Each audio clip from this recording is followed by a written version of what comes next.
Family-centered, Christian-based, grown in the heart of the Midwest. Talking to people from all walks of life. The world needs more encouraging stuff, honest conversation. I always put my biblical spin on everything because that's my foundation. My name's Bubba. What is up?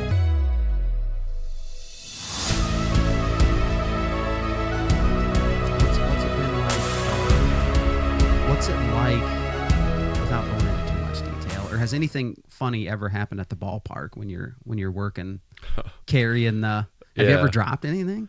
Funny enough, the 4 years I've done it, I have never dropped it up until I think it was the second game of the year this year. Oh, because and it wasn't even like my fault. The strap or whatever to the thing, it just came undone and it just fell everywhere. It wasn't anything too crazy, but yeah, that was I was like, oh, I just looked down. I was like, oh man.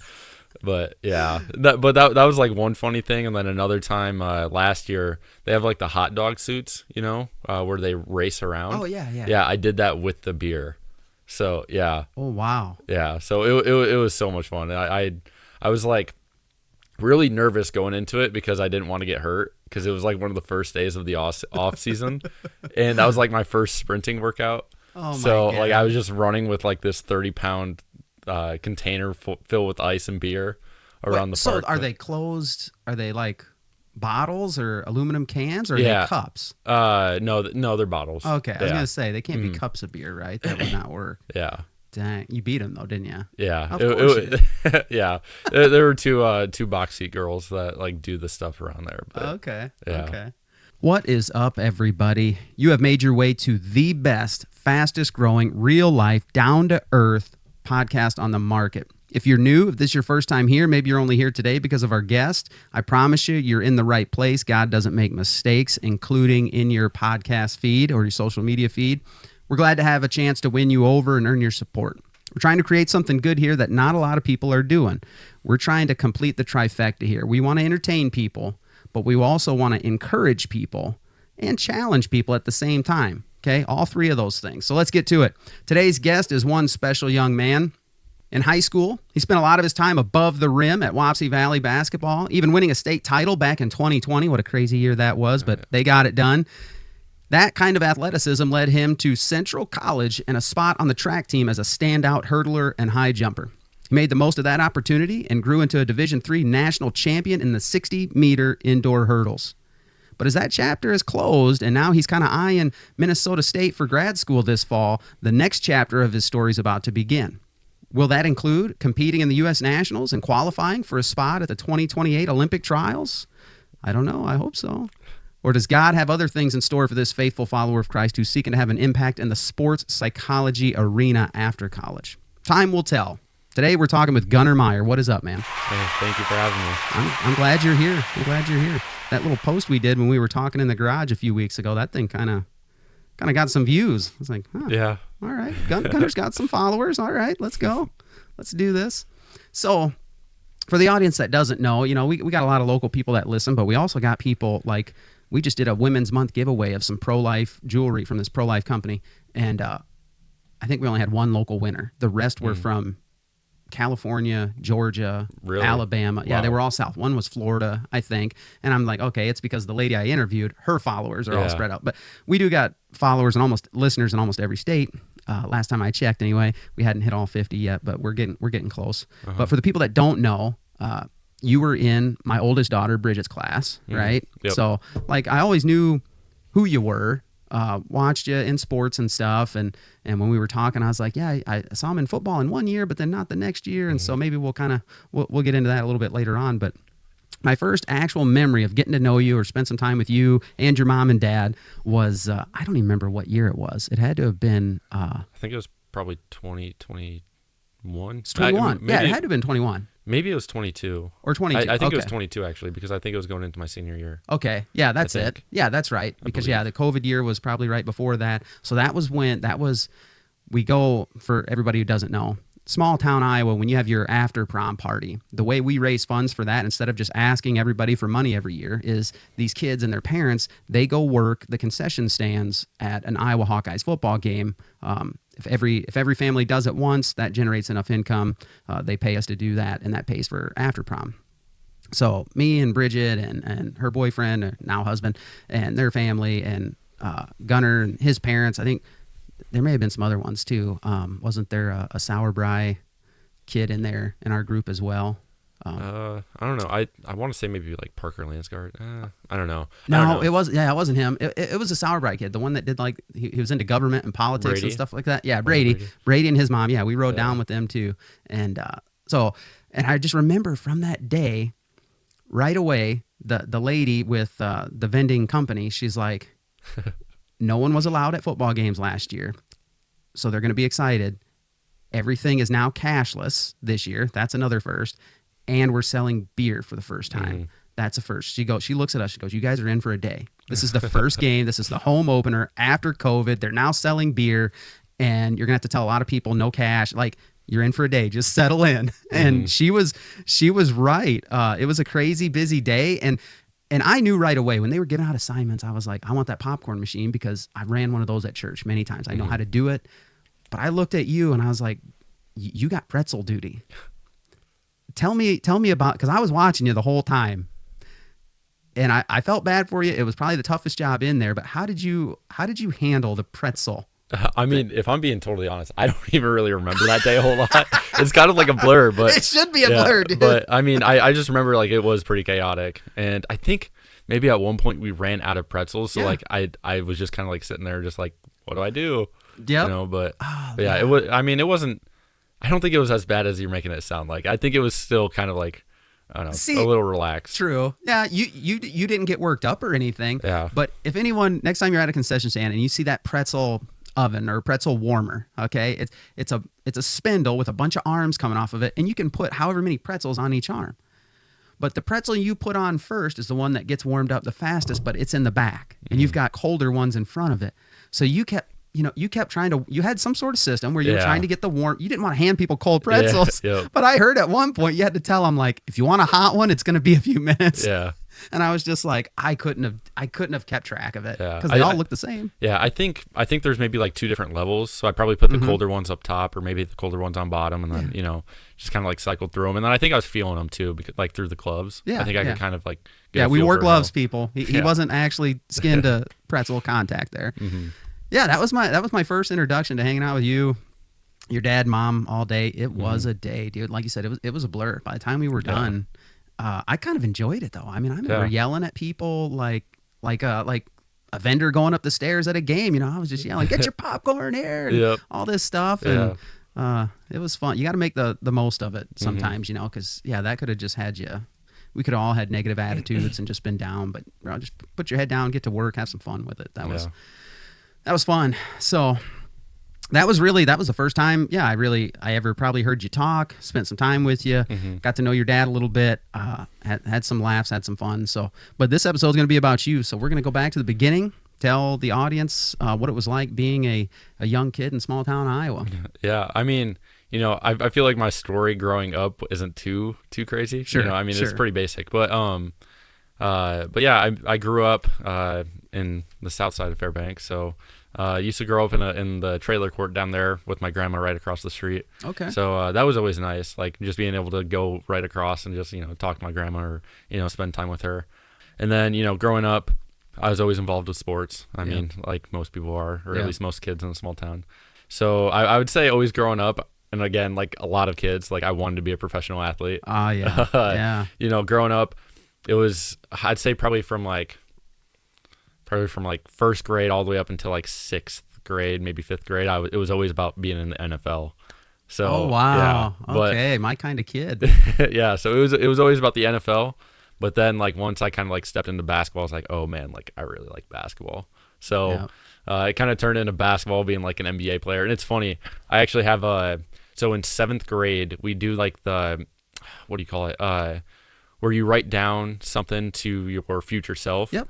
I'm blanking on what it is called exactly, but you write it to yourself and then you lock it away for a while and then you come back to it. Well, the thing that I did was basically, I was basically just saying like, you're going to be so good as like a senior, and everybody doesn't believe that you're going to make it to the NBA, but I know you are. Oh, and man. I'm like looking at it now. I'm like, well, I'm sorry, guy or little dude, but like, that didn't happen. But there were like a lot of other things that I said like throughout it, like working really hard and just trying to be like the best person possible. That I think it really did stick with me, and that I hopefully got right.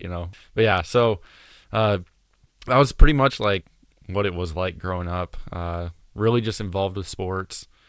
Always just wanted to be the very best. Okay. Related to sports, and I grew up in the Catholic Church as well. Okay. I went to church with like my mom and my grandma quite a bit. I mean, not all the time, but like here and there. We would go sometimes to Fairbank, but mostly to the IC in Owine. Okay. Also, again, like a lot of kids probably around that age, like church wasn't exactly something that I looked forward to every single day. No. So it was like, oh, like I got to go to church. But like looking back at it now, I was actually thinking about this on the way over here. I was like, man, like I really miss those days where I would go to church with my grandma, because she passed away in 2018, I believe. Oh, yeah. So like I'm looking back at it now, I'm like, man, like if I could do that again, like I would savor that moment like so much. Yeah. But yeah, I don't know. There's like that's another thing too, is like growing up, like I didn't exactly take the time to enjoy every moment. And again, a lot of kids do that, but Sure. But especially like with relationships, like when my grandma passed away, that was like the first time I realized, I was like, dang, like I really messed up. Like I should have been spending more time with her, especially like since she was like right down the road for me, because we ended up moving like maybe a block away, so we were still like right there. Close, yeah. But yeah, so I mean that's kind of stuck with me ever since, is like just trying to make the most of it with other people, and especially your family members. Yeah, it's hard to have that kind of maturity as a young person. I mean, even high school and college age, to understand that life isn't guaranteed, and life is actually short. When you're growing up, life doesn't seem short because you're still growing. But man, like I blinked. My kids were all in diapers. I blinked, and now one of them's married, one of them's moved out in college, and one of them's a senior, and it's like I got one left in junior. It's like, what? They were all in diapers the other day. Like it does go fast. Or then you lose a family member, or we've lost people to accidents in Fairbank over the years, and it's just like it kind of the longer you live, the more you're confronted with life is short. Life is short, and eternity is a real thing. And so you and me are both passionate about, like, we want people in our circle to think about, when this short life is over, where are you going to be? Because God says you can be with me. All right. And but it is hard for young people to think about that. As a kid, I think the earliest, I always ask our guests to send me pictures, guys. So when I said, Gunner, send me some pictures that I'm going to be able to use for thumbnails and, just different things I might even just include right in the video of your episode. And I think the earliest picture you sent me, it had to have been like, I'm guessing 7th grade track. You're like leaning up against a hurdler. And I'm just like, that's not the same kid. That is not the same kid. Just skinny, gangly, huge smile. But I'm wondering, was there a mischievous side to you? Because the picture was so innocent. And I'm just like, but I know kid. I'm always, any young person I meet, I'm like, there's the way they behave in front of adults, and there's probably the way they behave when you're not around. So I'm just wondering, like, was that really you, or was there a mischievous side to you? Yeah, I would say like a big part of it was true. Like I was like always trying to be like the best possible kid possible. Good, good. But at the same time, and I know we talked about this a little bit before we talked, but like there was a sense of myself, especially like once I got to high school, like after state basketball, where I wanted to be the guy that everybody like looked at and was like, I want to be that guy, or I was like kind of like for the crowd in a way. Like I don't think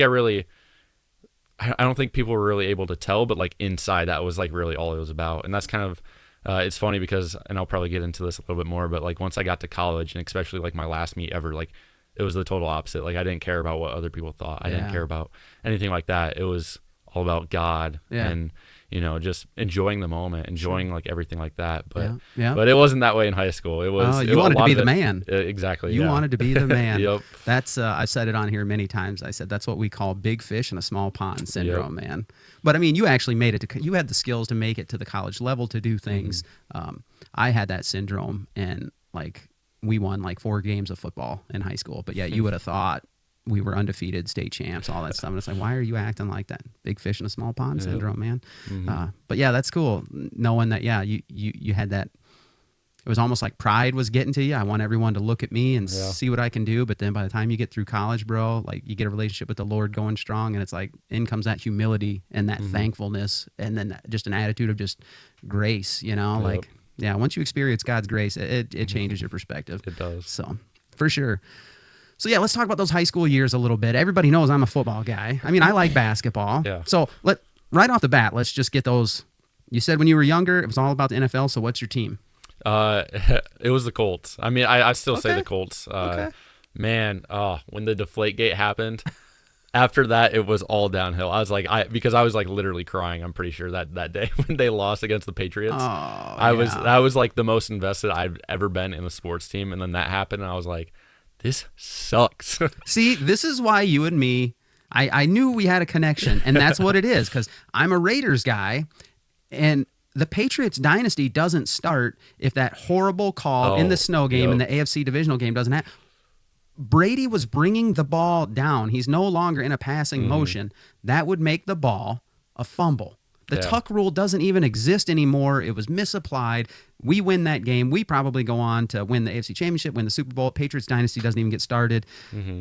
So you and me both have this angst when it comes to the New England Patriots and Tom Brady and this the way it all went down. But he ended up being the GOAT. So we can't. A couple questionable calls here and there, but other than that, you still can't deny he's the best. But yeah, the Colts back in the day, man. Who was that? Andrew Luck. Andrew Luck. Okay, so that was after the whole Manning and Harrison days and all that stuff. Oh man. Okay, and what about NBA? What's your team? NBA, I've never really had one. I'd say, I mean, I've always been a pretty big fan of the Bucks just because of Giannis. Okay. And then, I don't know, I've always enjoyed, like, watching LeBron, but, like, I've never been, like, I've never had, like, a team. I don't know. Okay. But I have a feeling once I go up to Mankato, I'll become a Timberwolves fan. Yeah. But we'll see. We'll see. Yeah. Everyone's giving me a hard time now. I was a Knicks fan in high school back in the mid to late 90s. I mean, Ewing, Starks, Oakley. I mean, and the basketball was just, it was good. It was physical. And once they got bad, like out of the three sports, football, baseball, and basketball is my least favorite, but that I still kind of like. And so if it's my least favorite out of the big three, if that team's not doing good, chances are I'm not going to watch much. You're not going to hear much out of me. And now that they got good again the last couple of years, people are like, oh, you're just a bandwagon guy. I even had Thyron Matthews, the barbecue guy at Island Days last weekend. He was ragging on me. He's like, you just jumped on. I was like, no, look at my screensaver. Like, I've been a Knicks fan since 95. Yeah. And so it's nice to have them win a championship. But yeah, when could you first dunk? That was actually before high school. Oh my gosh! I feel pathetic now. That's sad. I love when you do your little, Monday morning dunk sesh, or you do a little thing when you were training hurdles and stuff. You just do little, nothing long, no long form content, just little things saying, hey, this is what I'm doing to get work done. I love seeing stuff like that. I love it. Man, you could dunk before high school. I don't even think I could touch the net until I got into high school. That was rough. But 8th grade year, it was actually kind of funny because. I think we were playing, I think it was Columbus, and like the days before, or I don't know, the weeks prior, like I was trying to do it and I just couldn't. I wasn't able to hit it yet. But then it was like before the game, probably like an hour before, and I go up and I dunk. I'm like, oh my gosh, like I just did that. And I go over, and I think only like one other person saw it. I think it might have been like Aiden or something, Aiden Jans. But I was like trying to get other people to watch. I was like, watch. So then I go up, I do it again, and like I don't know, maybe like two more people saw it that time. And then I was like trying to get my coaches to watch, and they're like, they don't believe me. I'm like, I mean, obviously, I mean it's an 8th grader dunking, like that's so rare. That's rare. I don't know, and then I do it a third time. I don't even know if the coaches saw, but I did it right as soon as the Columbus guys, like the Columbus team was walking in. So like I can't even imagine. I just remember thinking in the moment, just like, oh my gosh, like I can't even imagine what they're thinking right now, watching an 8th grader dunk in front of them. They just turn around and go back in the locker room. We don't want any of this. Oh, that's awesome. Yeah, that's. I mean, when you guys had your run and the world was about to, I mean, it was already going crazy at that point. What was that whole roller coaster like as you guys, were you a freshman, sophomore? Sophomore. Yep. And you played a pretty integral part on that team, even as a young player. I mean, give us what was that whole thing like for you? Like, did you guys know you were going to be that good? And then as the COVID stuff was going crazy, like, did you guys think it was all going to get stopped? Like, that had to have been a lot to process as a young athlete. Yeah, I mean, going into that year, because the year prior, my freshman year, I didn't play varsity. I mean, I was like on varsity, but it was just, riding the bench, last person. But yeah, going into my sophomore year, like, I knew we could have been good. And I think, like, I really felt like we could win. But at the time, I had no idea, like, how good you actually had to be, because I'd never been a part of a varsity team before. And I didn't realize how much has to go right. So, but that sense of, I don't know, my little sophomore self was like, oh yeah, we can do this, not knowing like how crazy that would actually be. But like going into that year, I just remember we started the year off, I think it was 3-5 before Christmas break, right? So we were 3-5, and we had just lost to, I think it was Gladbrook.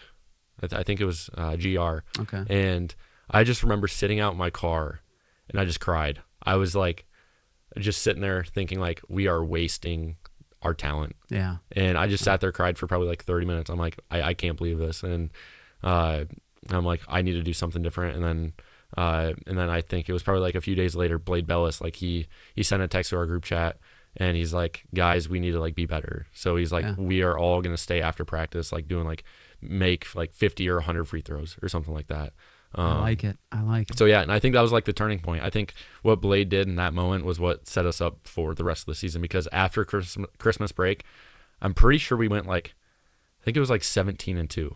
Nice. Like we were the hottest team in the state, one of the hottest, and we should have beat AP for the first time. I think it would have been like in 9 years, but we'll say that the refs weren't too great that game. They I don't know, they weren't great both sides, but like they really screwed us. I think we had like Kobe kicks, and I think even Blade might have fouled out that game. Wow, I know, 3 like stars. Yeah, it was crazy. But the district final was against Don Bosco at Union, and I remember before that game, I could not miss. I was hitting every single shot. I was like, I'm gonna go crazy this game. Nice. I had 3 points. I had 3 points. I airballed, I think 5 times that game. I went, I think like 1 for 8 from the field or something like that. I couldn't believe it. But thankfully the guys pulled like a great, I don't know, they just pulled on their half. They played so great, and like that was awesome to see too. Is like, it wasn't just me, it wasn't just Tyler, it wasn't just Kicks, it wasn't just Kobe, anybody like that. We were all like,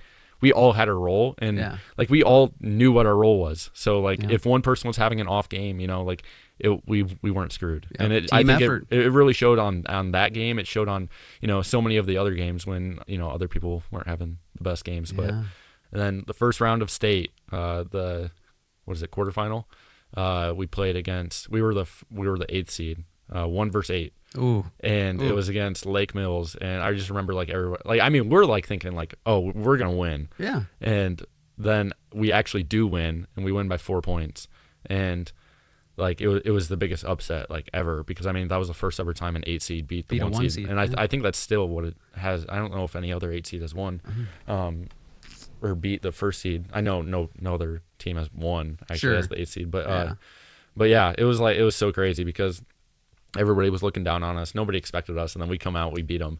So then it was like, holy crap! Like, Wapsie Valley, who is this? You got some attention now.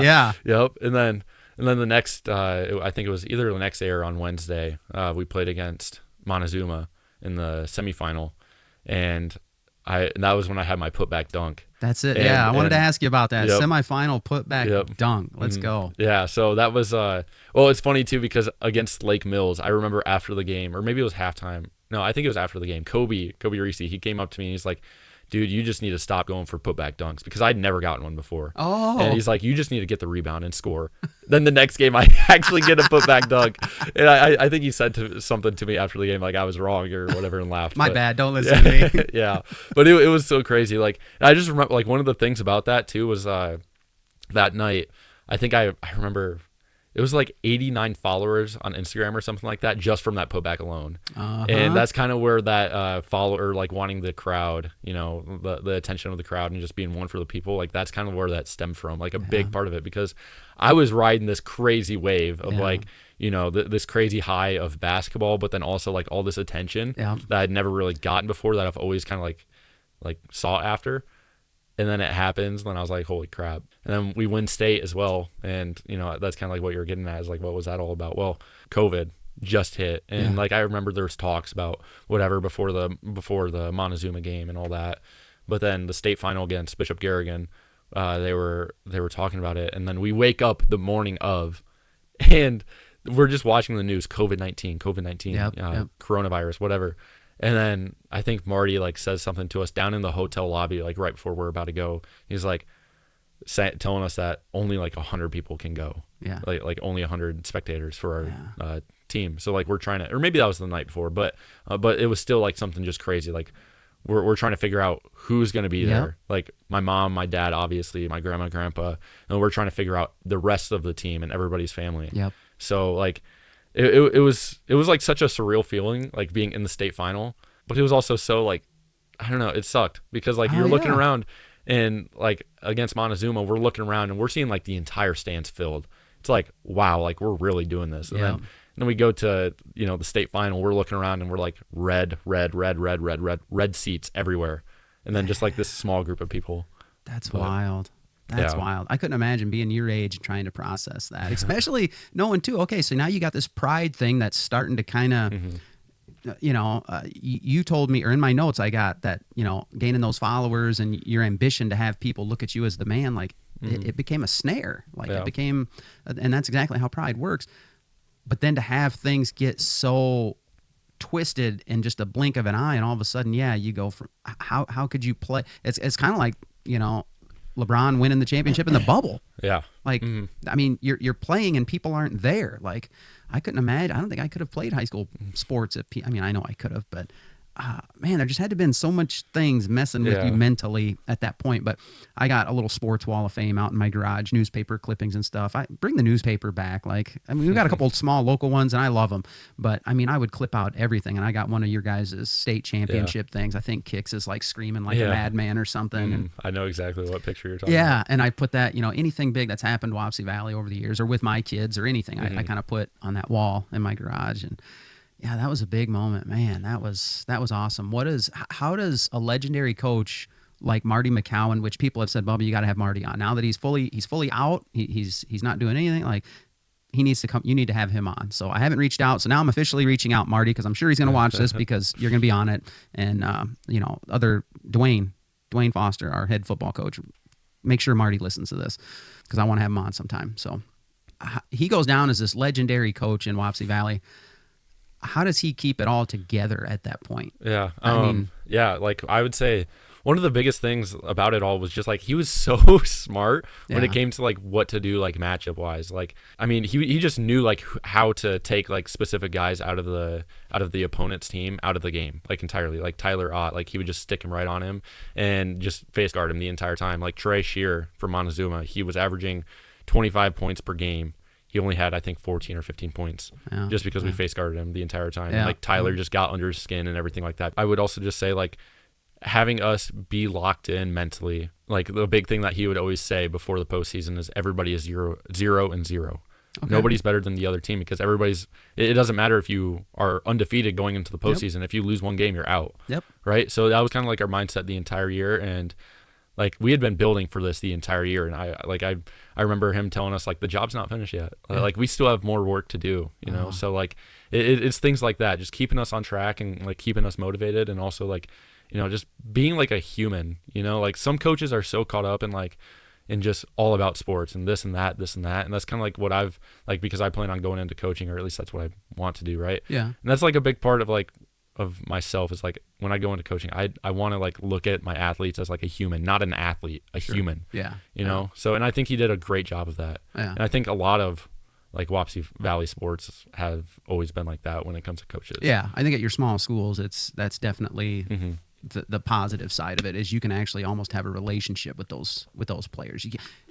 Which makes it also harder at the same time because you can't always just play favorites and let your feelings get into things. You're still the coach. You still got to put out the best thing, but you actually get invested in those guys or girls. So that's definitely it. That's more of what I wanted to hear for sure. So hopefully we can get Marty on and get into that. That's why I've always known I couldn't be a coach because they know so much. I watch Dwayne and Cody and Mr. Siddig and these guys, and I watch the things that they do and the little and I don't see the majority of it that happens behind the scenes or the things they think about at home, but just game management things too. There's certain things, or even talking with former head coach Tony Foster. Sometimes I get into conversations with him and he'll start talking football like X's and O's and the quickest way to take away this route is to do this and everybody knows that, and I'm just like everybody knows that. No, I didn't know that's what you do. And that's my favorite sport, but that's good stuff. Really good. So let's move into college. Like so state championship as a sophomore and you excel in track and do all these good things. I mean, do the college offers start coming? Do scholarships come? Does that feed into that pride thing? Or funny enough, no, not at all. Like, I mean, my junior year of high school, it was October 2nd. I went on a visit to Upper Iowa for basketball, and I got like a full ride scholarship to go there. And at that moment, I had no idea that like a full ride was like this huge monumental like accomplishment, or just like, you know, just like something like literally life changing, right? Yeah. And I was just thinking, oh, this is gonna be like just rolling in. It did not. That's not what happened at all. It was the only offer that I had gotten. I mean, I went on visits and like had like interests from like other schools, but like that was the only team that ever actually like offered me. Going into like the rest of my junior year, I started doing like really good at track. I won state in the high jump that year. Yeah. And again, that was like, I was thinking, you know, maybe people will start reaching out to me for track. I mean, I just won state. Yeah. No, I mean, like I had a few schools, you know, but like it wasn't anything crazy. Had some interest, but that was it. Yeah. And like with basketball, I was doing AAU, and after my sophomore year, I had like Division I schools reaching out to me. Like I think I remember South Dakota, Chicago State, maybe South Dakota State. Like they were talking to me. It was only like one phone call or something like that, but then like I never heard back from them. So I think that like that just like really set the bar high and my expectations super high. Yeah. So then once I got that offer from Upper Iowa, I was like, okay, here it is. Yep. And now it's going to keep rolling, and it just never did. So how do you settle on Central then? How does Central come into the ballpark? Let's get into that. Yeah. So I actually got the full ride scholarship taken away from me like halfway through my senior year, I think. Like because you didn't like formally accept it? Yeah, because I didn't accept it in time. So like they ran out of scholarship money. Gotcha. So I just remember I was sitting in bed that one day, and I just got a text saying like, hey, like I apologize from Brooks McCowan. Yeah. And he's like saying like, hey, I apologize, but like we don't have enough money. Like we can't offer you that full ride anymore. Right. And I'm just sitting there, I'm thinking like, holy crap, like I just missed out. Yeah. Because I was literally that week, I was thinking like, I'm going to commit there and I'm going to do this. And it was probably like 2 days before I was going to, and then that happened. Yeah. So like, it was just crazy, absolutely crazy. And then the rest of my senior year, I was just like trying to like think, that was my junior year actually. But the rest of my senior year, I was like trying to figure out like, where am I going to go? Yeah. Cause like I didn't have many interests or offers or anything like that. So it was just like searching around. And then I finally I was like, you know what? I'm still going to go to Upper Iowa. I'm going to walk onto the basketball team and I'm going to do track there. Then I go up to Upper Iowa for my first year. I do basketball, and I'll be honest, I did not have like the passion and the hard work to do good up there when it came to basketball. Like I went into it like with my knee like being really bad. I had really bad tendonitis. So I'd say probably half of the season at Upper Iowa for the basketball team, like I did not play or I did not practice. I never got shots in outside of practice. I don't know. I just didn't really have that desire, I think, anymore. Yeah. And I think some of the coaches kind of like killed the love for the game a little bit too, but then also like injuries piling up. There was like a bunch of reasons, but I finally decided that, you know what, I'm going to like go. I mean, I was already going to do track, but like I started realizing that track was like the thing for me. And that was like, you know, the thing that I was going to be a hell of a lot better at. Yeah. Right. Yeah.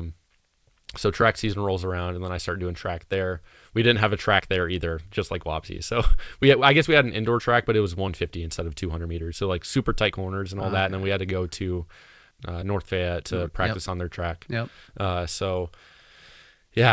ended up doing stuff up there. And then probably about, I think it was 2 weeks before the season was about to end, they called the entire athletic department or like certain teams in to have like a meeting. and it got announced that like they were cutting a bunch of different teams from Upper Iowa, and the men's track team, not the women's, but the men's track team was a part of that. And so then right after that, I went into my coach's office and I was like, like obviously I'm transferring out because like I want to continue doing track. And I knew at that point I wasn't going to do basketball next year. And so then I started like reaching out to coaches and stuff like that. I really wanted to go to UNI for track. Okay. But the coaches never reached out to me. Don't exactly know why, but because I reached out to them, but whatever. I'm past that now, obviously. But yeah, I only had two schools really like reach out to me and like were super interested in me. One was Southwest Minnesota State. That was a part of Upper Iowa's conference. Okay. And then the other school was Central. So, and basically the way that entire thing played out was we had a meet at Loris. At the time I was dating this girl that went to Central, and she was recording me high jumping. And it was the only time I high jumped that entire year because my knee was so bad. Okay. But Coach Fuller, the coach that recruited me and my coach the entire 3 years I was up there, he saw her filming me, and he's like, who are you filming? Who is this guy? and so then he's like, can you give me his number? And so she did. And he didn't reach out to me for a few weeks, but then finally, like, he reached out to me and he's like, hey, like, recruiting me. And he's like, would you mind if I came up to your house for like to visit you? And I was like, what? Coaches do that? Heck yeah. I didn't know that. And, heck yeah. Mom needs to make dinner and all that. Yeah, let's do it. So yeah, he came all the way up for like a 2.5 hour drive, sat with us, talked with us for probably like 2 hours. And I'll be honest, before he came up to my house, I was already writing Central off. I'm like, I'm not going to Central.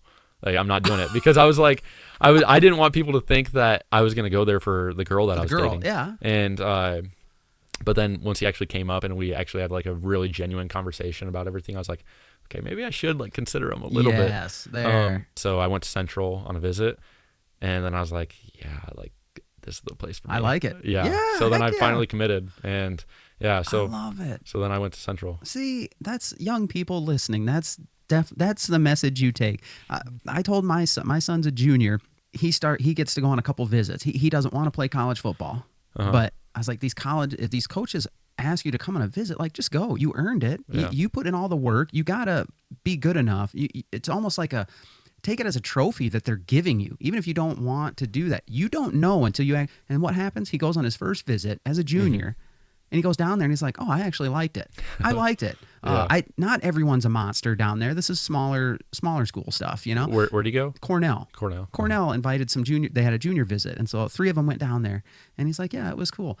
Does he want to go to college still? Not really. Does he want to play college football still? No, not really. But things might change. Like, take advantage of the opportunities, even if you end up not taking them, using them. But take advantage of the opportunity, because you never know. You just don't know, and you just prove that. So young people, come on, take advantage of the opportunities. You never know where it's going to lead. You don't have all the answers right now. You know, man.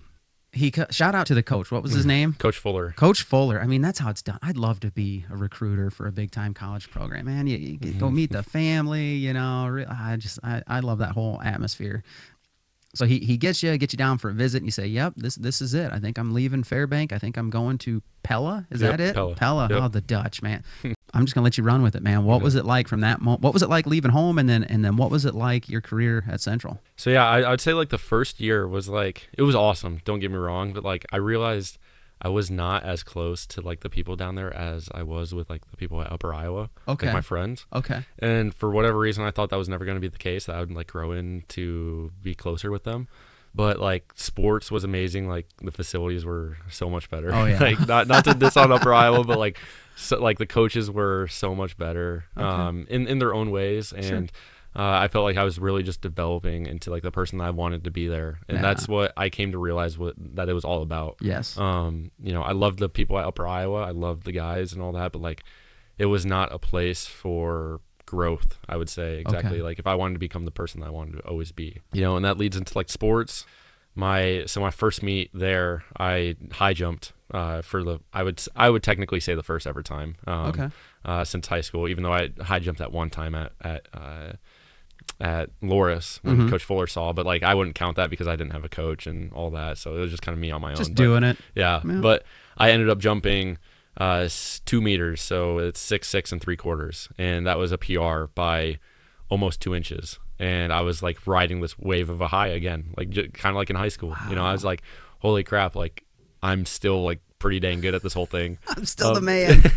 Yeah, and then we go to Christmas break, we come back, and I'm thinking, okay, like I'm gonna be so good, like, you know, I'm gonna keep jumping really high. Yeah. And the rest of the season up until conference, which is probably like 2-3 months, I did not jump over 6 foot. So I struggled. I struggled really bad, and I was just in this like pit of just like doom and despair. It was like, and just confidence at an all-time low.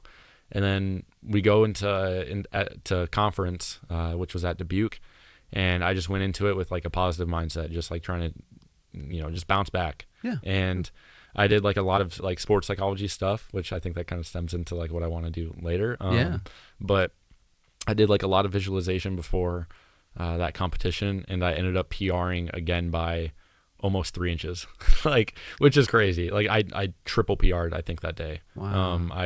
I jumped 201, so 6'7", and then I jumped 204, 6'8 3/4, and then, or 6'8 and a half, or something like that. And then I jumped 207, which is 6'9 and a half, which was my all-time PR. But Good grief. but yeah, and it was just like, it was just so like special, because that also qualified me for nationals. And then I realized, like, dang, like, you know, I can actually be good at the next level. Yeah. And I go to nationals and I don't perform well. I get 16th out of 20 people.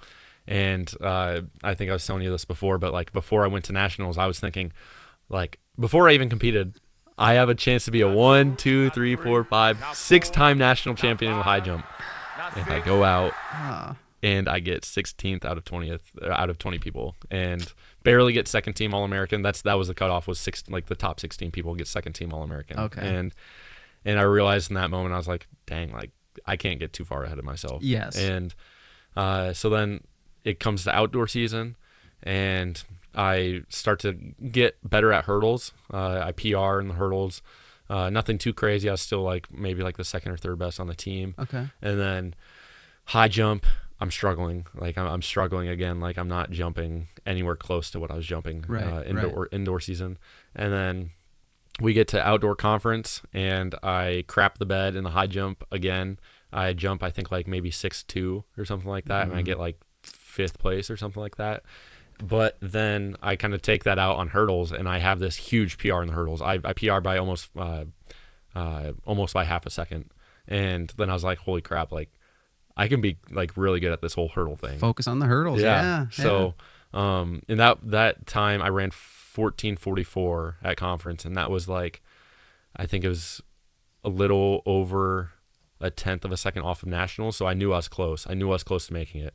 And so then I had one more chance to qualify. We go to that meet, and I don't qualify in both hurdles or high jump. And I was just like distraught. Like I was so like down on myself, and I was like, this sucks. But then I realized, like, I'm not going to let this happen next year. So then over the next summer, I work harder than I ever have before. And I come back, and the first meet of the year, the next year, I PR in the 60 hurdles by 0.4 of a second, which in a 60-meter race is insane. Not to like talk myself up, but that is crazy. Lot. Yeah, that's a lot. Yeah. And so then I realized, like, dang, like, yeah, I like do the work. You got some natural talent, but if I do the work, man, the sky's the limit. This is it. Hurdles. And that's kind of like when I was like, okay, like I think I'm shifting more from being a high jumper to a hurdler. Yes. And so then that pretty much qualified me for nationals, but then I ended up dropping my time a little bit more throughout the season. Made it to nationals in the indoor 60 hurdles, and made it to the final and got 8th place. So that was the first time I got 8th place, which got me first team All-American. Yeah. So that was a surreal feeling. I was like, that was always like a big goal of mine, was to be an All-American, obviously a national champion too, but like but especially with hurdles, like I didn't necessarily think I could be a national champion at that point, because I mean it was gonna be super hard to do. But being an All-American was always like, you know, at the one of the tops, at the top of that list. Sure. So what grade are you at this point? That was my junior year. Junior year. Yep, okay. Junior year of college. And then we go to outdoors, and I set the school record in the 110s, make it to nationals again. And going into that nationals, I was, I think, ranked 4th going into it, or 5th. Yeah. So I'm thinking, like, it's going to be hard to win, but I'm like, there's a chance. Yeah. There's a chance. I'm not counting myself out or anything like that. Yeah. I make it to the final. I go through the final. I'm moving along. I'm not having the best race, but then I get to the 9th hurdle. My 9th hurdle gets hit by the guy in the lane next to me. Barely. I mean, you can barely even tell it, but if it affects my race. I come up on the 10th hurdle. I hook my foot right under it. I fall. Just kills my race. And I ended up getting 9th technically, but then the guy that hit my hurdle got DQ'd, and that put me 8th. So that gave me, again, first team All-American, 8th place. But man, was I like upset about it. Like I'm sure. I was screaming, I was yelling, I was swearing, I was throwing stuff, and like just the way I reacted was just not who I like try and like look at myself now. Sure. And Sure. like I look back at it and I'm just like, man, like that was not the way to go about it. Yeah.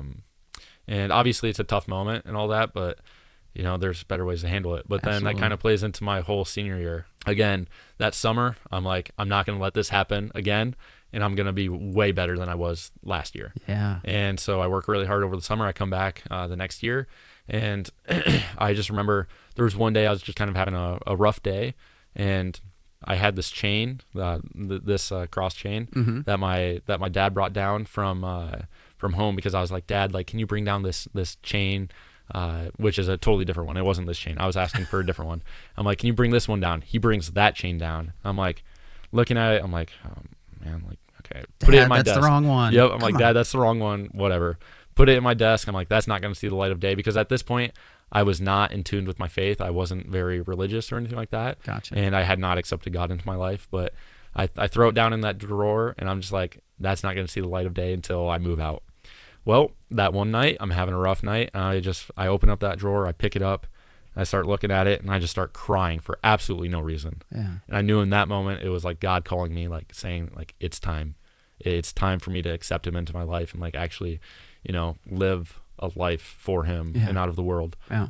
So like I think that was like the biggest turning point. I mean, obviously in my life, like seriously that was, but like especially like for track 2, because like from that moment on, like it was a totally different like mindset when it came to sports. Like it wasn't always about the success. It was trying to perform for him, you know, trying to like compete in a way that's going to glorify him, and that it's not all about the success and accolades. But bro, the Bible says, what does it profit a man if he gains the whole world but loses his soul, or never comes to Jesus, is basically what that's saying. And it does. It puts, when you give your life to Jesus, it puts things in perspective. You understand your value. And I've had these conversations with some of our football players. I got the privilege to kind of build into these guys this year, these senior leaders. And I just got to remind them, your value is because you're an image bearer of God. You're made. It doesn't matter if you go out there and you suck, or if you guys fall short of being state champs, or if you become state champs.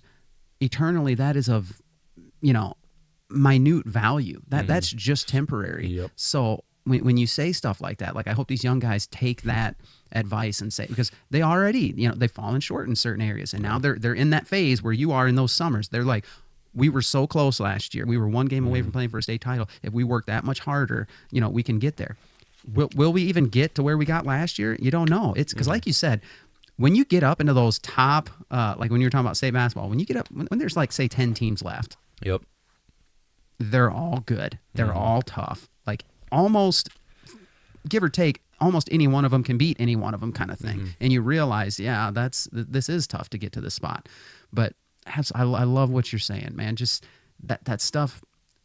We give it a spot in our life, and we shoot for it, and we almost worship it. We make it an idol, and it does nothing but bring us turmoil and stress and pain. And that's why you were crying.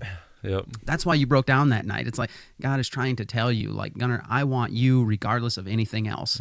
And that verse just kept coming to my mind, man. What does it profit a man if he gains everything, but he's nothing inside? And you got that figured out going into your senior year. And I love the conversation we had in the garage. So yeah, let's get into how did it change? So that was the night that it kind of like just all changed. It was slow. I mean, there was a drastic change, but like I'll be honest, like I wasn't living like a life for him. No, that takes growth and walking. Yeah. And but like the thing that mattered the most was that I was trying. You know, I was trying, and so then I came back after winter break, and I think seriously, I mean, we had that big moment that changed like the course of the rest of eternity for me.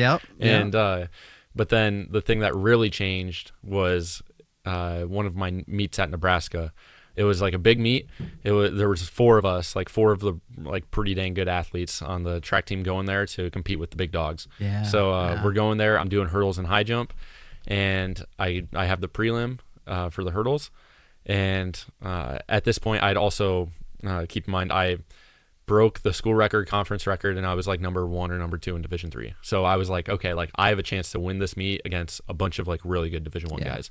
I'm warming up and I'm just not feeling it. Like the surface or whatever was kind of like uneven. It's throwing me off and it's kind of like getting in my head.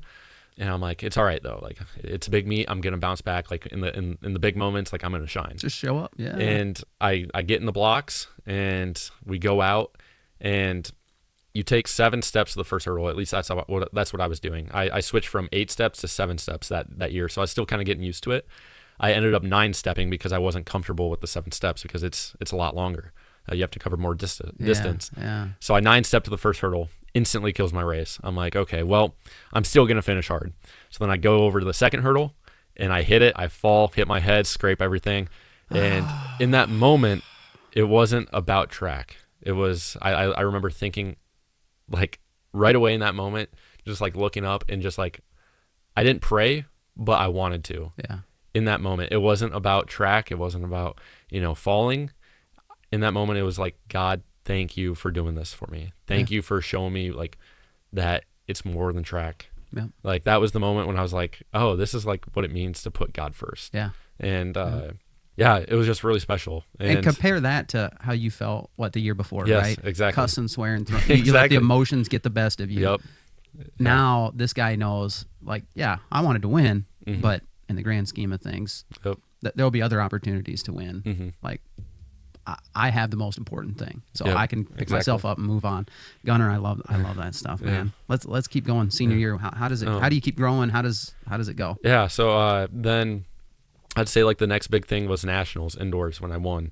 So I'd say we'll include a picture right here because he sent me a few pictures. I was like, you gotta send me some of those, man. Those are good, especially on the podium with other guys or whatever. Like, I love that stuff. Yeah. So yeah, going into that week, this is like when I really started getting in tune with my faith and actually trying to like grow and being more devout. Yeah. And going into that week, I was really just trying to stay in scriptures, like praying a lot and just like putting God at the center of it all. And we get there and I'm still doing all this stuff. And the day comes where it's the prelim and I'm number 2, I think, or maybe it was number 3 at this point going into nationals. And like, I'm like right there with everybody else. Like there's a very good chance that I can win. I just remember the day that I was, competing for the prelims. I was so nervous, so nervous, like probably more nervous than I ever had been before. And for like what reason? Because I mean, I'm going into it like, ranked really high, but warming up, I'm not kidding. I'd say probably every 30 seconds to a minute, I was like talking to God. I was praying. I was like, the thing that I kept saying to him was like, Lord, like I just ask in the moment that I need it the most, you just take away my worries and my anxieties and put it in your hand when I need it the most. And like it would relieve some of the anxiety when I was warming up, but then like when we actually went out there, we got to the staging area, and then so you have the staging area where you just kind of sit around for a little bit, and then they take you out to the track, and then since it's indoor, there's kind of like a sideline. I'm the 3rd heat, so the last heat, and I have to watch the 2 other heats go out before me and compete. And I just remember like trying to stay loose, staying warm, doing like a little bit of jumping, like literally just jump up and down like once or twice. And my vision would start going black because I was so like anxious and like, I don't know, just like just nervous. And like I'd almost pass out. And then finally it's my turn to go. I'm like, man, this could be bad. I go out there, I do my run through, I come back to my blocks, and right then in that moment, all my anxiety and all my worry was gone. It was probably the least anxious I had ever been for a race. And it's go time at that point. Yeah, it's go time. And like I said, I kept praying. That's got to be the Lord. Yeah. Oh, 100%. Yeah. Like I probably said that prayer over 100 times within the hour that I was warming up. Right. And what do you know? In that moment, nothing. It was the most like locked in I'd ever been in for like for a race. Yeah, and that's the zone, man. Yeah. And I ended up finishing first in the prelim, so that put me first going into the final. And I just remember like after that race, I'm like, okay, like this is great, but I still feel like the underdog. People are not expecting me to win because the number 1 guy going into it, he was running over a quarter of a second faster than me, like what his best time was. So like I was still like the underdog significantly. Sure. That night I come back to the hotel, and as always, I'm praying before bed. I'm reading scripture as I always do. And I'm sitting there, I'm praying, I'm looking out the window, and I'm just praying, and I'm asking God, like to help me, give me strength tomorrow and all that. And then all of a sudden in that moment, like it was just this wave of emotion that came over me. It was pretty much the exact same feeling I felt when I first held that chain in my hand when he was calling me. And I was just like I just knew in that moment he was telling me that I'm going to be a national champion the next day. Yeah. And oh man, it was just so surreal, so amazing. And like, I don't know, it was just awesome. And the thing about it all too is that a few days prior, me and the guys that went to nationals, we had a Bible study, and we were talking about it all. And I was telling him, like, I kind of realized the weeks prior that I was praying wrong all about this, because for the past 3 or 4 months I was praying, Lord, I ask that you make me a national champion. Yep. I ask that you make me a national champion every single night pretty much.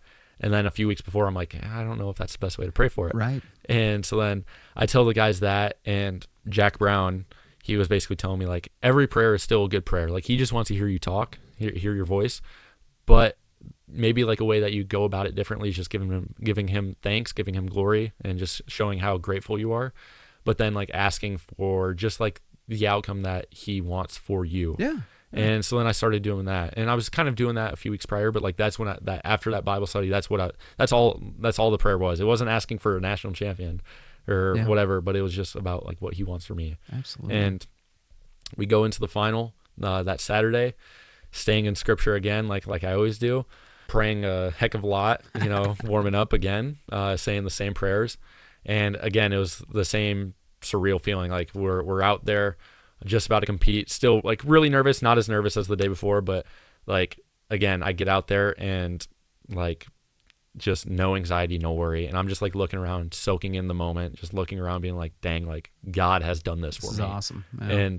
And it's funny too, because after the race, I like looked at my Whoop because it tracks my heart rate, and pretty much the entire time warming up, it's like a consistent 130, 140. And then you can literally see a visible like drop in my heart rate right before the race. It got all the way down to like 95 beats per minute, which is just crazy again. And I guess it goes to show like he answered my prayer. Yeah. He made like it was the calmed Calmed before your heart, dude.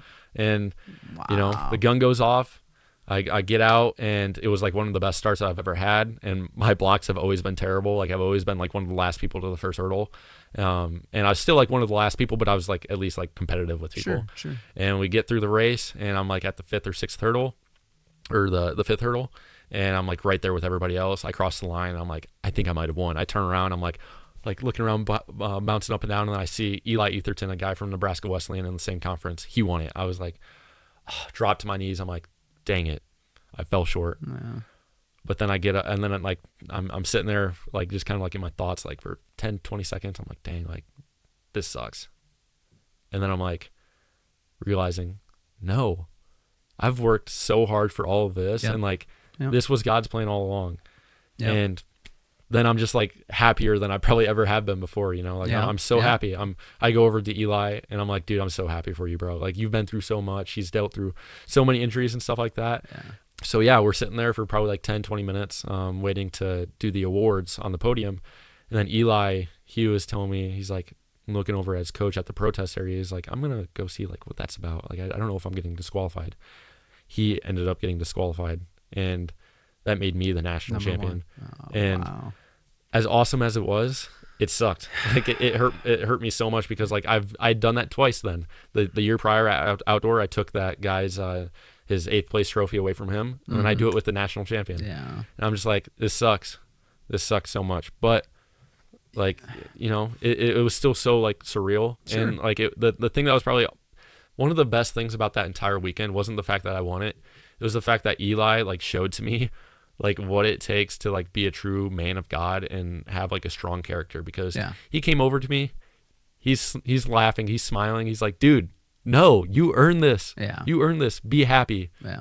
And like there was no like ill will towards me at all. Like that man just showed me nothing but love. Yeah. In the hard, like one of the hardest moments that like I could even imagine as an athlete. Sure. Like being a national champion and then just getting it ripped from you. Like it was just incredible to see like how he handled the entire situation. It just honestly changed my entire perspective on sports after that. Yeah. And Yeah. So like, I mean, that was kind of like the whole story with indoor nationals, winning it, Man. and just, trying to give him the utmost glory. Yeah. So, Yep. Yeah. Most situations like that, that's going to bring out the worst in a person's character. oh yeah. So that does show a level of spiritual maturity that's to be applauded. That's impressive. Yep. The whole thing that's run through my mind as you're saying that is that shift in perspective. The Bible says, whatever you're doing, like everything you do it as if you were, when it's talking about like physical work, Yeah.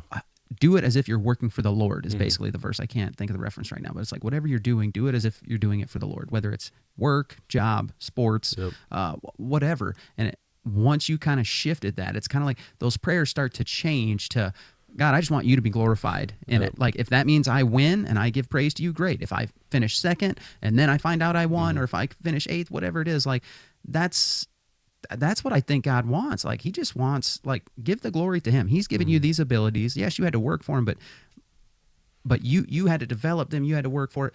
Give him the glory, give him the credit, give him the praise, use your platform to lift him up. And I mean, I love that. When you have that mindset, then it's almost like you're not let down because nothing changed. Oh, yeah. Like, yeah, obviously we want to win. If we compete, we want to win. But nothing still changes. You're still going to give glory to God, and you're just, and that's, like our football team, they after the national anthem, they go over on the field and pray. And now people's eyes are open that, like, you don't have to check your Christian faith as a student in public school. Yeah. Like there's a whole list of rights that you have. It's different for teachers down towards the kids, but kids, if they want to do stuff like that, they can absolutely pray before games. And I see it happening now that Fellowship of Christian Athletes is getting started in these smaller schools, whether it's Dunkerton or Wapsie or whatever. And so I asked these guys, when you were talking about prayer, I asked Dallas Tissue. I had him on a year or two ago. And I was like, what do you guys, who's leading the prayer and what are you praying for? I'm interested in that. And he goes, well, somebody just leads us in the Lord's Prayer. And I was like, the Lord's Prayer, great prayer. I mean, that's Jesus' example. He says, when you pray like this. And you were kind of hitting on that at some point in there. Like, it's fine to repeat that prayer. That's great, but make it mean something. Yeah. Like, I don't repeat that prayer much, but I look at when you break down that prayer, like, okay, first thing, give thanks to God. Acknowledge who God is and that you're not him. Give him thanks for who he is. Then ask him for these. Give me what I need today to be successful, to live for you, to keep temptations at bay. Help me to forgive those who've wronged. That prayer is the perfect prayer when you look at. You can say it however you want. But so when I talk to these guys, when we have Bible study and stuff, like you'll never hear me pray for victory for them. That's not like, of course I want them to win, but I'm not going to pray, just that we win. Like, give thanks for their abilities, pray that they play to the best of that ability, and then to God be the glory. That's it. Yep. And that nobody, gets seriously injured or anything like that.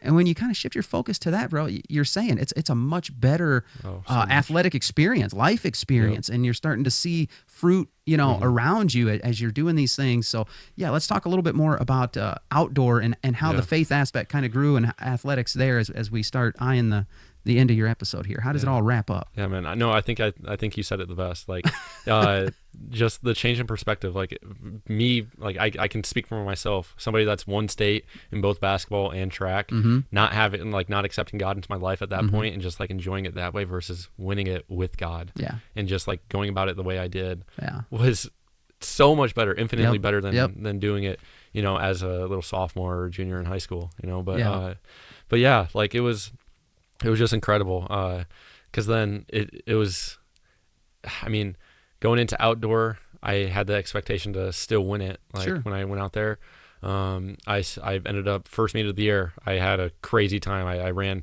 13.71 seconds with a tailwind, but it put me number 1 in Division III, and then it also put me number 5 all time in Division III history, like all conditions. Okay. So I was like, man, like, outdoor has always been for me. Let's go. So I'm like, okay, like this is gonna be good going into outdoor.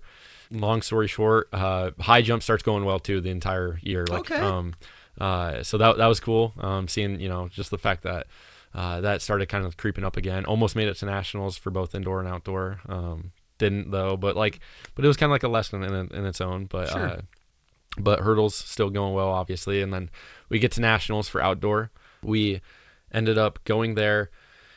And again, I'm having like the same like thoughts, like I'm putting God at the center of it all, but I kind of have a different perspective on it all. Like I knew going into that weekend that I didn't want to do it in the way that like I'm going to put him at the center of it just so that I can win. Like I didn't want it to be a transactional relationship. Yes. And again, we had a Bible study with me and the guys, and that was like one of the things we talked about was that like it's not supposed to be a transactional relationship, and you're not supposed to ask God for these things just so you can get something in return. And like it was so eye-opening to me, and like I went into that weekend obviously wanting to win, but the bigger thing to me was just knowing that I had a platform and people were looking up to me and people were watching me. You know, I just won nationals. People actually kind of like have an eye on me. Yeah. And I want to I want to set the example for people, and I want to try and impact people's life as much as I possibly could. So, you know, going into the prelim, we got Blake Postler from Wisconsin Eau Claire. Me and him, we prayed before the final for indoors. We read scripture before, and me and him were talking all about it. And again, he like asked me if like I wanted to pray before, and I was like, yeah, dude, I would love to, because at this point there's some guys from Rowan, which is a different school. I love the guys now, but like after indoor nationals my junior year, I did not like them. I honestly straight up hated them because I thought that they were very disrespectful in certain ways. Sure. And like I just didn't like the way that they did things, you know. And the rest of the school year, I had been like praying for them, like maybe not every single night, but like at least once a week, pretty much, just asking for their success and all that. And these guys were like, they had 3 national champions. So they were like the best hurdle school. Like they were so good. Yeah. And so going into nationals, I'm just thinking like I want to like do something with them, and I had the same mindset for indoor. Like I wanted to pray with them before the final, but I didn't have the boldness to do it. And Jack, when we were having that Bible study, that was like one of the things he told me was like, maybe you just pray for boldness to go out there and like try and impact people.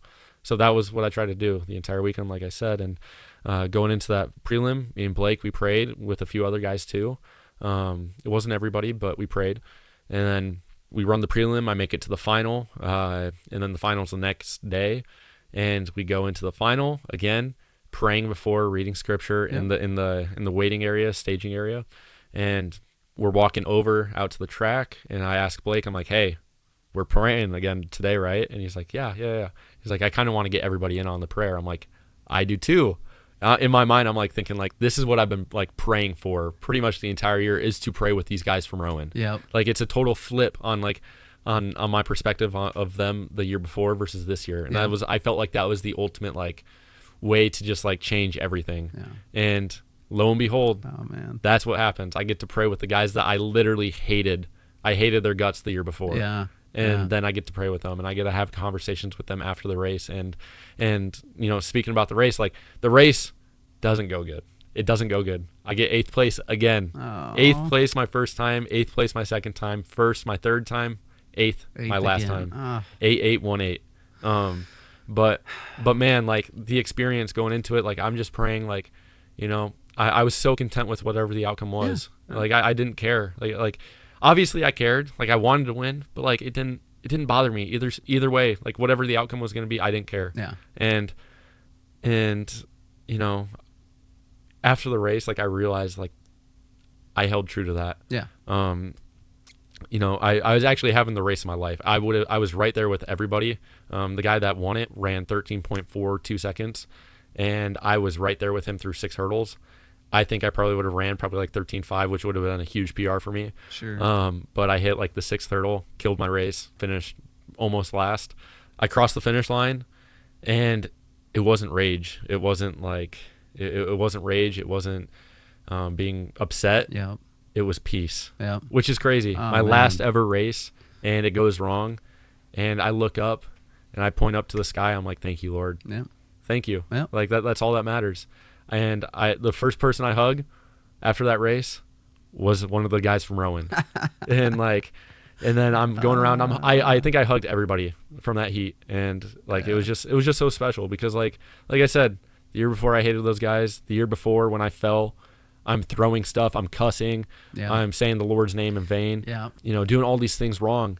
But then it's just a total 180. Yeah. And, you know, Who can bring about that kind of change Exactly. in a person's life? Exactly. We can't do it on our own. Exactly. We can't do it. and yeah, it was just so special just seeing, like, you know, I don't want to say like as if I'm talking myself up, but like seriously, like just how much I changed over that year, and not really from things that I did, but just from the Lord. Just being faithful to walk with him, Yep, man. exactly. You'll grow. I like to tell people, like, you don't got to get cleaned up to come to Jesus. No, like, you just got to want to come to him, acknowledge that he's the Savior, that what he did on the cross was for you. It was for your sin. So you repent of sin, you put your faith in his death, burial, and resurrection. From that moment forward, like, instantly you're now justified. You're no longer guilty. Your sin debt is paid. Yep. But from that moment forward begins that sanctification. Like, it's a slow process. For some people, it might be super quick and, oh, now I don't cuss anymore. Now I don't drink anymore. Or what? For some people, it might be a slow, but bro, just be faithful and walk with him. You will grow. If you seek him, you will grow. You spend time in his word. You spend time in prayer. You get involved in a Bible-believing, gospel-preaching church. You will grow. Guaranteed. Yep. Surround yourself with other believers. Change the stuff you listen to and the things you watch. Maybe get more healthy stuff in there that'll build you up instead of tear you down. You will grow. I love so much of that in there because I'm just, the whole time scripture's coming to my mind. And I'm preaching tomorrow. By the time this episode comes out, it won't be tomorrow, obviously, but I'm preaching tomorrow just on that. Like, you looked at those guys from Rowan as like the rival. I don't like you. You're arrogant. You're the best. You do things that are disrespectful. All this. You look at them that way. Flash forward a year, you see the value in them as human beings, as fellow competitors, whatever. Like, you just, the mindset's completely changed. And tomorrow, that's my whole sermon. It's a 1-verse sermon, and it's like just seeing the worth in other people. You know what I mean? Don't let your worldly attitudes and opinions of, they're still image bearers of God. And you should look to do good for, what does the Bible say? Pray for those who persecute you. And it's like, do good to those who harm you. And it's like you heap burning coals on their heads. It's like, it should shock them. Like, why is he doing this when I try to dog him? Or people who are arrogant know they're arrogant. And usually they're doing it because they're still in that situation you were in where, I want to be the man. So if you get to that point, you let other people know you're the man, and it kind of puts them down a rung. You do something good for them and show them that you have care for them and where their soul is going for eternity. It's like dumping burning coals in their head. They're going to wonder, well, what the heck does Gunner have? What makes Gunner that way?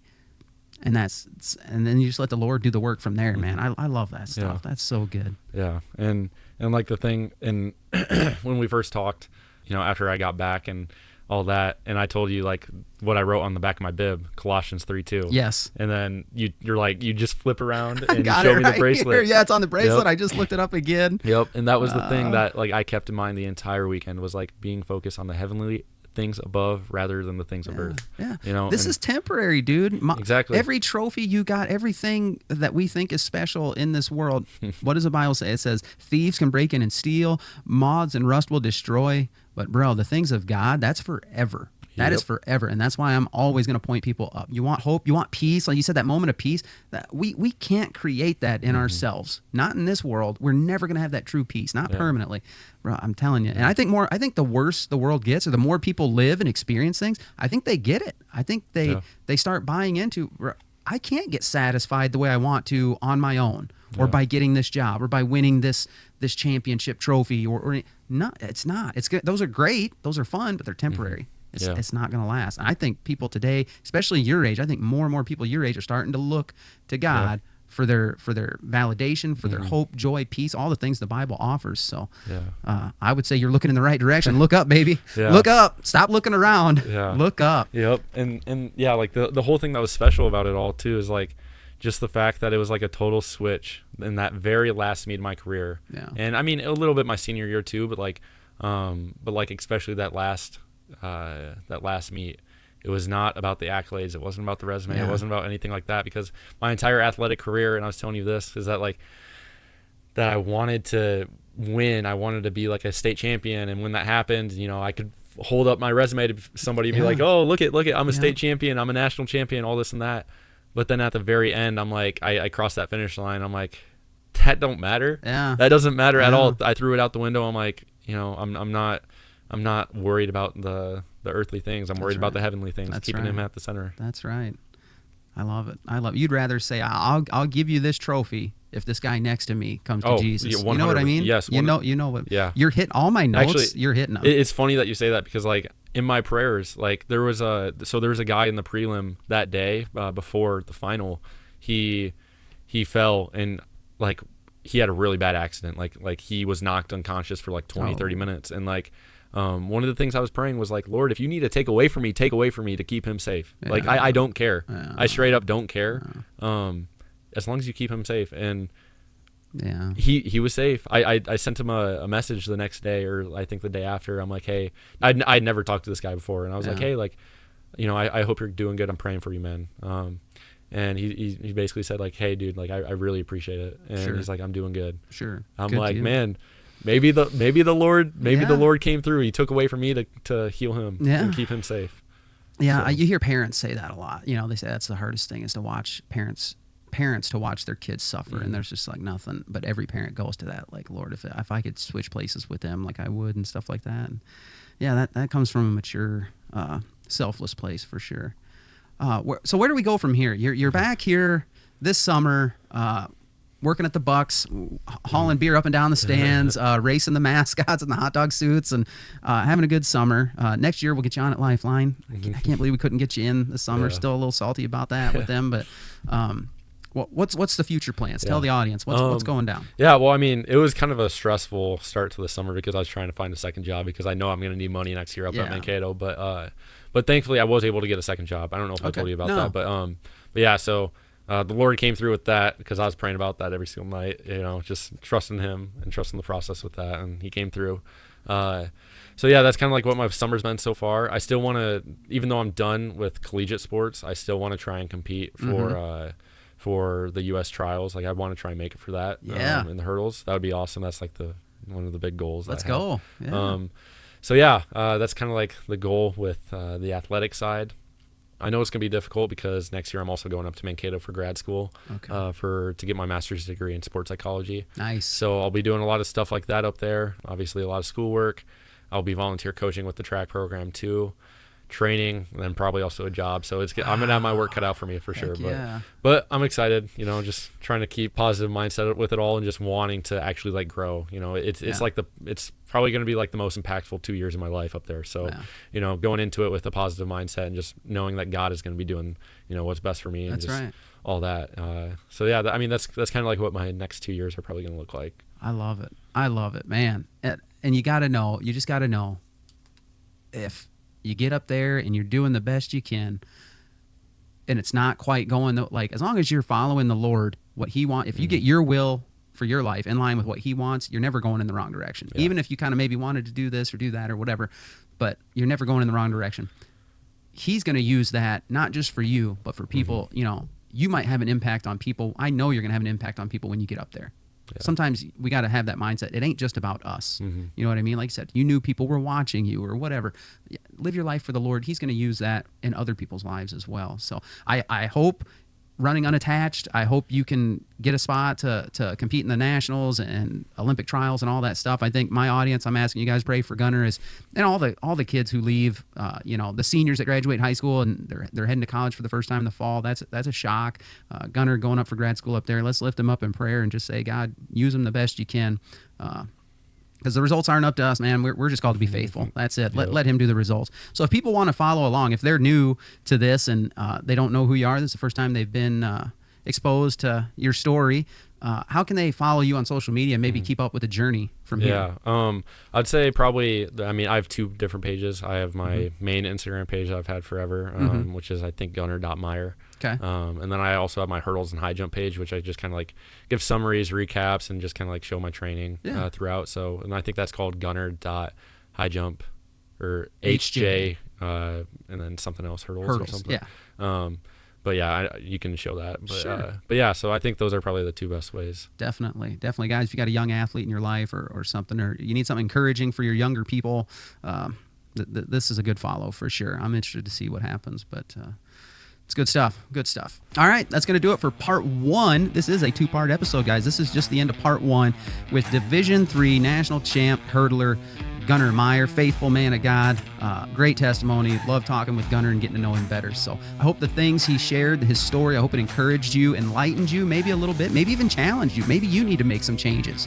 You know what I mean? Maybe you need to shift your priorities and your focus up instead of on things down here. I don't know, but that's what we're doing here, and I think that's kind of what he was getting at. So Everybody has a story to tell or an experience to share, and that's what we do down here. We let people share what life has been like for them. There's no wrong answer when you do that. That is exactly what he experienced. So, but this isn't the end of his episode. Come back next week or in the next couple weeks for part 2. We're going to get into a segment on that one. We're going to have some fun. We're going to have some laughs. Going to get to know his personality a little bit more. We may also get into some more serious topics like we try to be Christians, but what happened? Do Christians get it wrong? Do sometimes they show love to just people like them, and maybe we show prejudice to others? How do we navigate that? How do we stand firm on the Word of God and not affirm sin, but still show love and grace to everybody? Is everybody worth it? We're going to get into all that stuff. So if you enjoyed this episode, share it with family and friends. We're growing every day, so please like, follow, subscribe, share wherever you listen or watch podcasts. For behind-the-scenes stuff, merch giveaways, things like that, you got to follow us on social media, Instagram, Facebook, TikTok. We do daily episode teaser reels. Going to chop this episode up, pick out the best stuff, and we'll throw it on social media. If you got questions, comments, or ideas, or maybe you want one of these nice What Is Up podcast shirts that Gunner's leaving with today, just email me, whatisuppodcast@gmail.com. If you need help with something you heard today, maybe you got a question, maybe Gunner hit a nerve with something, maybe you experienced some of the same things that Gunner did and you want to talk deeper about something, reach out to him on social media, to me on social media, on email, whatever. We'll help. We'll respond any way that we can. If God's in it, we want to be in it, so to speak, okay? So for me and my guest today, Gunner Meyer, we thank you so much for listening. Lord willing, I'll talk to you on the next one. Yeah, thank you for having me. I'm excited to dive into God's Word a little bit more in the next episode and all right. speak about all that. Let's do it. All right.